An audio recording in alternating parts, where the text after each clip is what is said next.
박경기 아산시장이 취임 1주년 기자회견에서 국립경찰병원 분원 유치를 가장 큰 성과로 꼽았습니다. 박 시장은 시민 행복을 위해 달려온 만큼 앞으로도 혁신과 도약의 고삐를 더 당기겠다고 말했습니다. 다사다난했던 세종시 의회 상반기 정례회가 마무리됐습니다. 약 한 달 사이 의장이 교체되고 내부에서 갈등을 빚는 등 우여곡절을 겪었던 과정을 정리했습니다. 세종시가 내년부터 2028년까지 5년 동안 적용할 균형발전 기본계획 수립을 위한 연구 용역에 착수했습니다. 지역 간 격차를 분석하고 지역별 특성을 반영한 사업을 발굴해 미래전략 수도 건설을 위한 비전과 목표를 제시할 계획입니다. 시청자 여러분 안녕하십니까? BTV 뉴스입니다. 박경기 아산시장이 취임 1주년 기자회견을 열고 주요 성과와 앞으로 시정 방향을 밝혔습니다. 박 시장은 그동안 시민 행복을 위해 달려왔다며 앞으로도 혁신과 도약의 고삐를 더 당기겠다고 밝혔습니다. 보도에 김장섭 기자입니다. 박경기 아산시장은 취임 1주년을 맞아 가장 큰 성과로 국립경찰병원 분원 유치를 꼽았습니다. 37만 시민이 하나로 뭉쳐 종합병원을 유치해냈다며 아산의 의료복지 수준을 획기적으로 향상시킬 수 있는 토대가 마련됐다고 말했습니다. 이어 삼성 디스플레이 등 국내 6조 2천억 원, 해외 2억 9,500만 불 투자 유치와 지난해 9월 디스플레이 소부장 특화단지 테스트베드 구축 사업, 올해 산업혁신기반 구축 공모 사업에도 선정되면서 이제 아산은 대한민국 미래 첨단 산업을 이끄는 떠오르는 태양의 도시로 위상을 굳건히 하고 있다고 자평했습니다.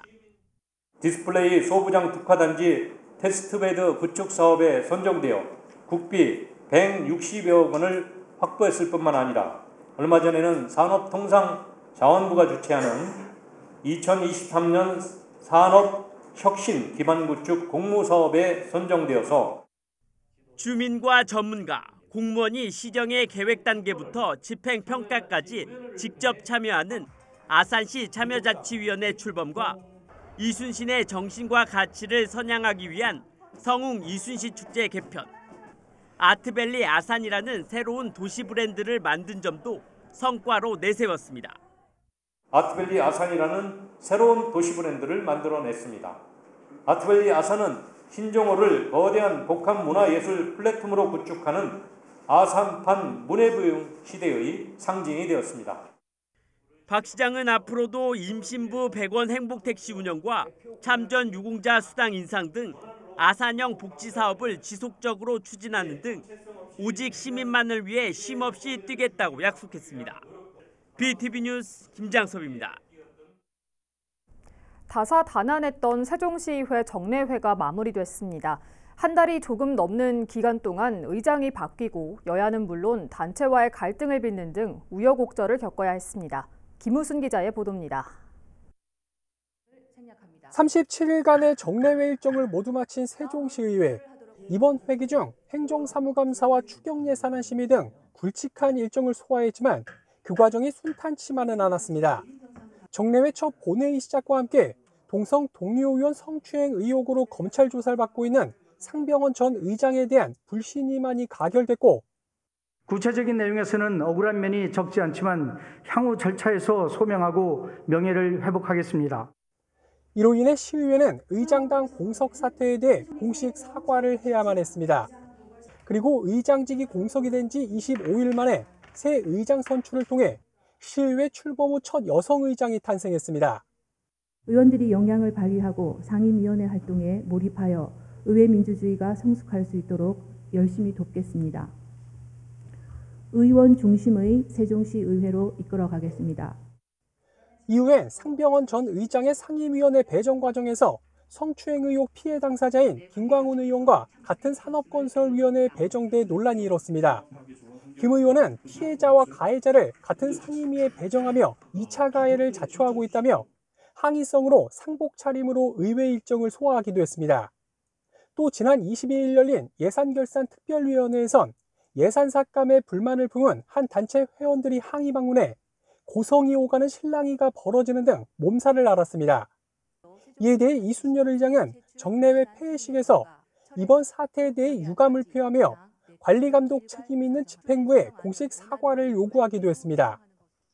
특정 단체로부터의 집단 행동으로 인해 시의회와 의원에게 부여된 의무와 권한 행사에 심각한 지장이 초래될 수 있는 사태가 발생한 것에 대하여 세종시 의장으로서 엄중하게 유감을 표합니다.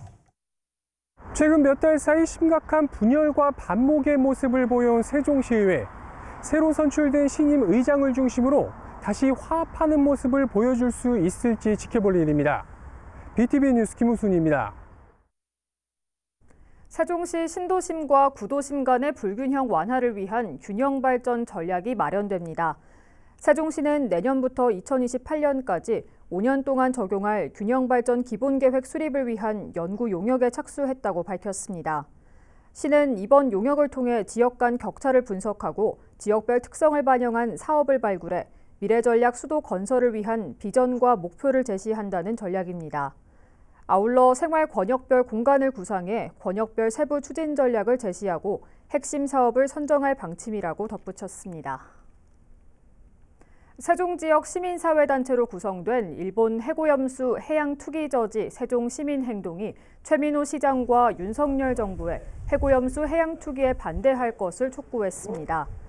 이들은 세종시청 앞에서 기자회견을 열고 국민의 안전과 생명을 보호해야 할 우리 정부가 일본 편을 들면서 면죄부를 주는 행태에 대해 국민들의 대다수가 반대하고 있다며 이같이 요구했습니다.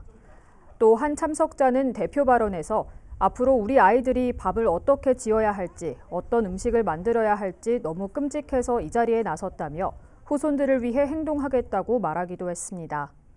한편 같은 날 세종시 의회도 일본 정부의 후쿠시마 원전 방사능 오염수 방류를 강력히 규탄하는 내용의 결의문을 채택했습니다.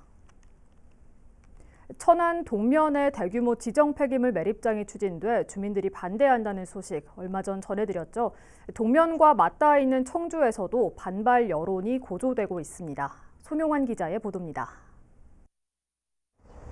청주시 오창읍의 한 마을입니다. 마을 어귀에도 정류장에도 현수막이 내걸렸습니다. 경계 지역인 천안 동면에 지정 폐기물 매립장이 들어선다는 소식을 듣고 주민들이 반발하고 있는 겁니다.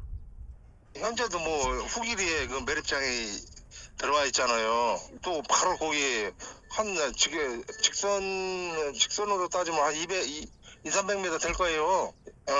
그런데 거기에 또 그게 들어온다고 그러니까 많이 우려들 하죠. 동네를 다 이주를 시켜주던지 아니면 저기를 하라는 식으로다가 말씀하시는 분들도 많고. 청주 상생포럼도 성명을 내고 과학산업도시 오창의 이미지가 폐기물 특화단지로 전락하는 게 아니냐며 우려를 표했습니다. 또 지리적으로 하류인 오창에 피해가 집중될 것이라며 사업자만 배불리는 매립장 조성 사업에 결사 반대한다고 밝혔습니다. 이미 그 쓰레기 매립장, 소각장 이런 것이 상당히 좀 집적이 돼 있어서 소각장은 현재도 소송 중에 있을 만큼 지역민들 입장에서는 굉장히 민감한 이제 환경 현안인데 인근 지역이 그보다 몇 배 크기에 그것도 맹독성 지정 폐기물 매립장이 들어온다고 하니까 이건 도저히. 수도권 건설사의 계열사인 A업체는 천안 동면 수납리 36만 제곱미터에 400에서 600만 톤 규모의 대규모 지정 폐기물 매립장을 추진하고 있습니다. 이에 따라 앞서 지난 17일 동면 주민들은 매립장 설치 반대 궐기대회를 열었고 천안시 의회도 반대 결의문을 채택한 바 있습니다. BTV 뉴스 송용환입니다. 냉기가 아닌 온기를 전하는 냉장고를 아시나요? 바로 천안 시민들이 채워가는 나눔 냉장고인데요. 이웃 간의 사랑을 잇는 나눔 플랫폼, 나눔 냉장고를 강현준 기자가 소개합니다. 천안의 한 행정복지센터 앞. 장바구니를 든 어르신들이 길게 줄을 이룹니다. 줄을 따라가 보니 그 끝에 한 냉장고가 보입니다. 바로 지역 주민들의 기부 물품으로 채워진 나눔 냉장고입니다. 청소년들이 직접 만든 수제 쿠키부터 사골까지 다양한 먹을거리가 장바구니에 담깁니다. 매주 목요일마다 5만 원 이렇게 도움 주고 동사무소 잘해줘요. 없는 사람들한테. 콩나물, 두부, 어떨 때는 쌀도 주고 어떨 때는 상추도 주고 그때마다 달라요. 그러니까 참 도움이 되지, 없는 사람들 살림에. 또 다른 행정복지센터. 자원봉사자들이 제철 식자재와 두부, 떡 등의 기부받은 물품들을 냉장고 칸에 채워넣습니다. 이곳에선 식자재에 그치지 않고 맘카페 등으로부터 물품도 후원받아 다문화 학생들에게 전달하기도 합니다. 신방동이 아마 충남 도내에서 푸드뱅크 시작한 게 처음이거든요. 나눔 냉장고로 인해서 우리 지역뿐이 아니고 천안 시내 모든 읍면동에서도 지금 많이 퍼져나가고 있거든요. 그런 걸 볼 때 이게 저희로서는 좀 뿌듯하고. 무인으로 운영되는 방식을 통해 어르신들은 나눔 냉장고에서 자유롭게 물품을 꺼내갑니다. 90하나요 내가. 냉장고에 이렇게 있는 거 골고루 갖다 먹으라고 하셔서 그저 이것저것 몇 번 갖다 먹었어요. 너무너무 감사하고 말할 수도 없어 내가. 2019년 충남 최초 신방동에서 처음 시작된 나눔 냉장고는 천안 내 20개 읍면동으로 확산됐습니다. 단순히 물품을 주고받는 물리적 공간을 넘어 지역사회를 연결하는 플랫폼으로 자리 잡는 중입니다. 노인의 경우에는 어떤 물건을 원하는지, 장애인의 경우에는 어떤 경우를 원하는지, 또 그 수요 조사를 충분히 해서 수요에 맞는 공급이 이루어지는 것이 필요할 것 같습니다. 방문을 하거나 하는 과정에서 이 지역에 대해서 이해하고 같이 더불어 살아간다는 마을 공동체 의식을 함양할 수 있는 장점이 있을 수 있을 것 같습니다. 나눔 냉장고를 통해 시민들이 나눔 문화 확산에 보다 주체적으로 참여하는 선순환이 이뤄지길 기대해봅니다. BTV 뉴스 강현진입니다. 천안시가 전기료 인상 등으로 여름철 냉방에 어려움이 없도록 취약 아동시설에 냉방비를 추가 지원합니다. 냉방비가 추가 지원되는 아동시설은 지역 아동센터 61곳, 다함께 돌봄센터, 공동생활가정, 학대 피해 아동쉼터 등 모두 76곳입니다. 이에 따라 시설을 이용하는 약 1,800여 명의 아동이 여름철 냉방비 추가 지원의 혜택을 받을 예정입니다. 충남교육청이 지난 20일부터 나흘간 원어민 보조교사를 대상으로 독도 탐방을 진행했습니다. 이번 연수는 미국과 영국, 캐나다 등 8명의 보조교사가 참여했으며 독도를 직접 찾아가 아름다운 자연 경관과 역사적 의미, 문화적 가치 등을 배웠습니다. 한편 충남교육청은 신규 채용하는 원어민 영어 보조교사를 대상으로 우리나라의 조기 정착을 지원하고 한국의 역사와 문화에 대한 이해도를 높이기 위해 매년 역사 문화 체험형 연수를 실시하고 있습니다. 천안시 청수도서관이 7월 6일부터 8월 26일까지 2달간 원어민과 함께하는 여름방학 가상체험실 프로그램을 운영합니다. 가상체험실 프로그램은 영어 체험형 동화구연과 영어 가상체험 2가지로 운영되며 영어 가상체험은 목요일과 토요일 오후 3시, 영어 체험형 동화구연은 목요일과 토요일 오후 4시에 운영됩니다. 한 회차당 5가족까지 예약이 가능하며 6월 28일 오후 2시부터 천안시 도서관 홈페이지를 통해 접수할 수 있습니다.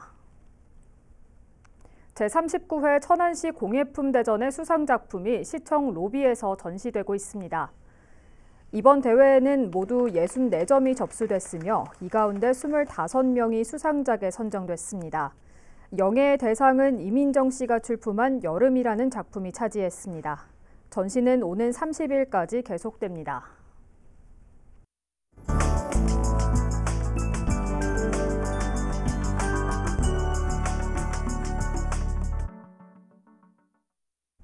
육아에 대한 이야기를 하다 보면 다양한 훈육 방법들이 나오는데요. 이 아이에게 안 돼라고 말하는 것이 아이의 성장에 큰 도움이 되지 않는다는 것을 한 번쯤 들어보셨을 겁니다. 오늘 BTV 연중기획 선한 이웃 좋은 사람에서는 아이가 스스로 판단하고 성장하도록 아이를 믿고 기다려주는 올바른 육아 방법을 전파하고 있는 독서치료사 정혜은 씨를 만나봅니다.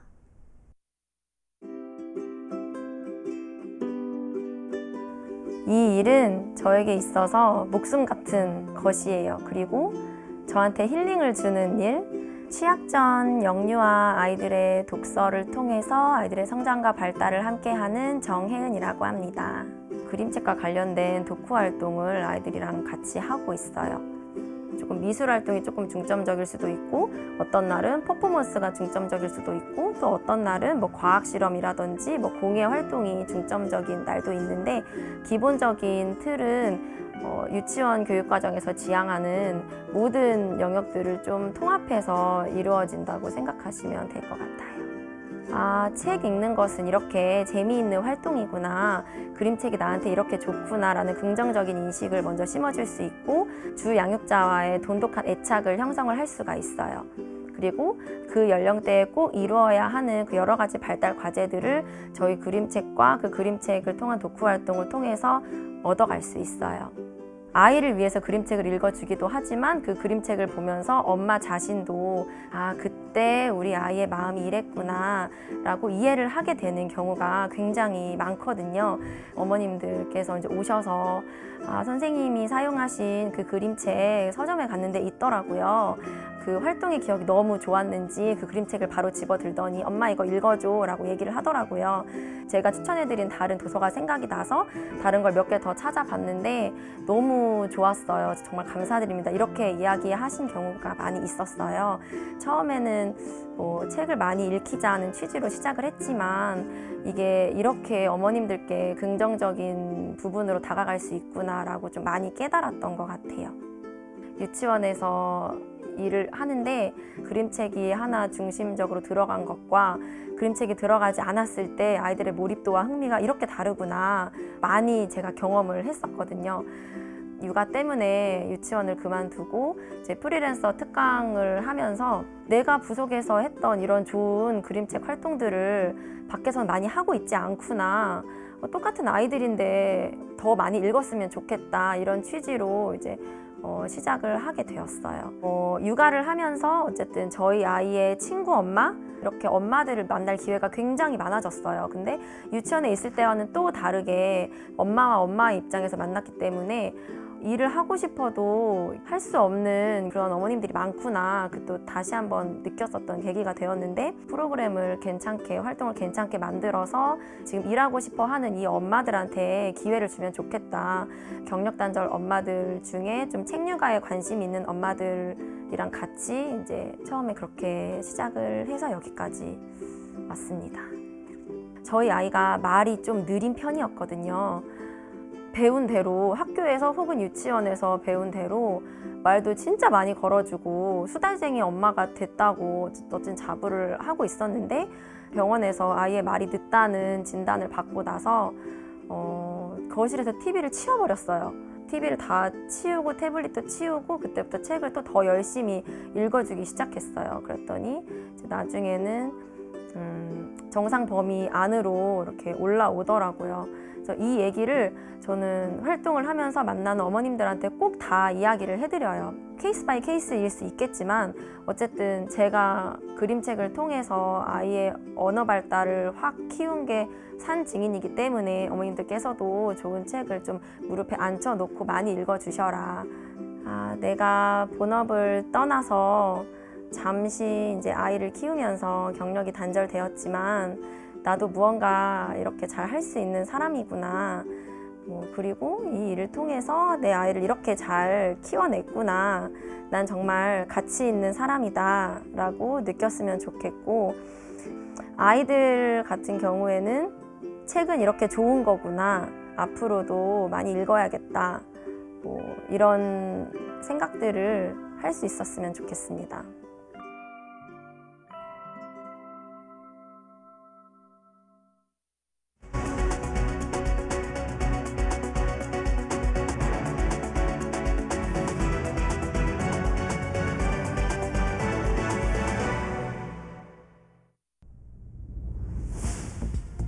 이 시각 전국 SK브로드밴드 지역 채널의 주요 뉴스를 살펴보겠습니다. 먼저 인천입니다.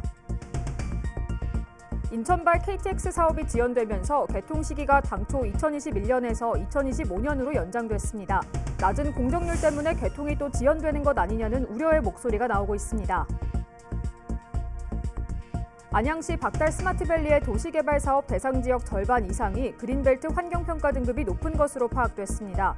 이 때문에 사업성이 떨어져 민간 사업자가 나타나지 않는다는 지적이 나왔습니다. 대구시가 K2 군공항 후적지를 글로벌 첨단 신도시로 만들기 위한 비전과 전략을 제시했습니다.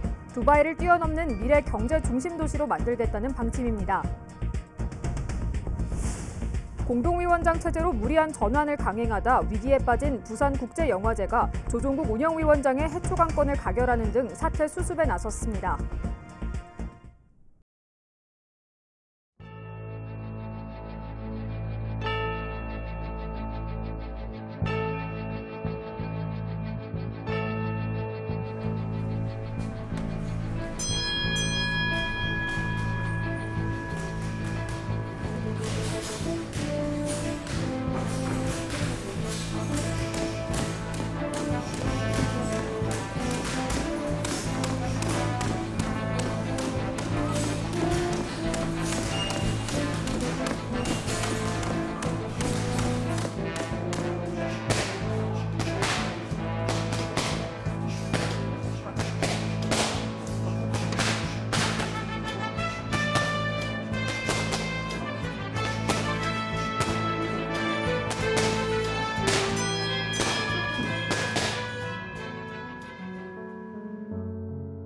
무서운 체육관으로 각인했던 체육관이에요. 왜냐면은 여기는 사람이 인적이 드물어요. 그러니까 일반 여성들이나 일반 남성들이 운동하기가 진짜 나 이거 진짜 운동을 하겠다는, 땀 흘리고 하겠다는 사람들만 올 수 있는 체육관.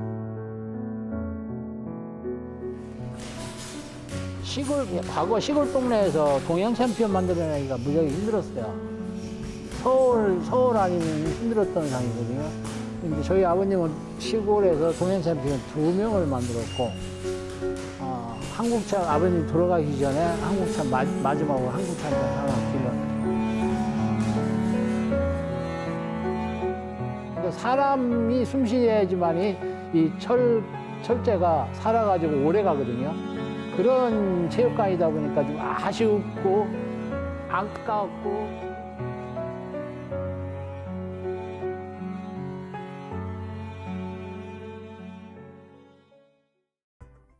점점 더 뜨거워지는 날씨와 장마 예보에 복지 사각지대에 있는 이웃들은 올여름 걱정이 그 누구보다 클 것 같습니다. 이들이 안전한 여름을 보낼 수 있는 데는 사각지대에 있는 이웃을 먼저 발견할 수 있는 지자체와 우리 모두의 관심이 우선시돼야 하지 않을까요? 올 여름 모두가 시원하고 또 안전하게 보낼 수 있길 바라겠습니다. 이상으로 BTV 뉴스를 마칩니다. 시청해주신 여러분 고맙습니다.